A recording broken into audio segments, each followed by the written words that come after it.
All right, simplify the expression, the fifth root of 32m to the 15th power. So the first thing is, if I look at the number here, 32, and I ask myself, how does that factor if you break it down into prime factors? So it'd be 32, break it down, that's 4 times 8 maybe, or 2 times 16, one of those. And then 4 times 8, 4 breaks down again to 2 times 2, and 8 is 2 times 4. And this 4 breaks down one more time to 2 times 2. So a total of 2 to the 5th power at the bottom of this thing, right?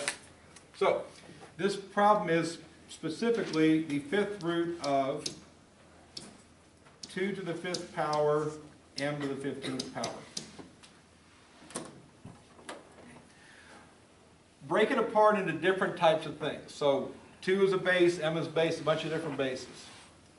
And what I'm going for here is if this power is as big or bigger than that power, you can pull stuff out. If it's smaller, you can't. So if it's 5 or bigger, I can take stuff out. If it's 4 or less, I can't.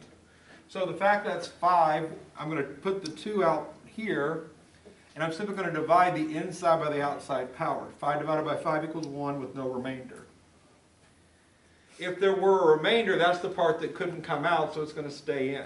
And again, that's the part I didn't actually deal with on these example problems. So when we get through the third example, I'm going to throw one more, kind of like this up, that does that. So you'll see. And then m to the 15th power, 15 divided by 5 is equal to 3.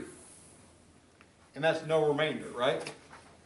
So both things have no remainder. That means it was a perfect factor. That means that it came out exactly. The radical's now gone. And my answer is 2m to the 3rd power. Now one more thing to consider here, and it's really important, and it happens sometimes but not every time, and I can give you a specific reason why. All right? When you're doing these problems, and you look at the power inside versus the power outside. This was a power of 1, right? Okay? If the power inside starts off even, and the power outside ends up odd. All right? So power inside is even.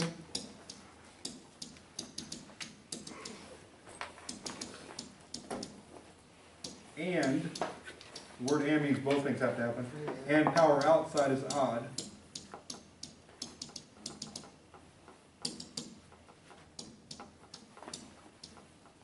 Use absolute value bars.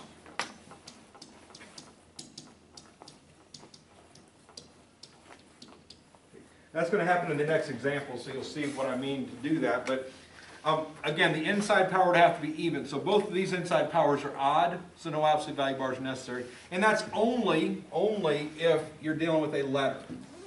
So this is not a letter, so no concerns there. If this was 2 to the 10th power, this came out, so 2 to the 15th power and 2 cubed, 2 is even, 2 is already positive, so everything's fine. Only worry about if you have letters. So m. If that was even and that was odd, I'd have to have absolute value bars around that expression. That piece of it. All right, and again, that happens on the next problem. You'll see what I'm talking about. But again, that's the requirement. Even inside, odd outside, that's the only consideration that requires absolute value bars.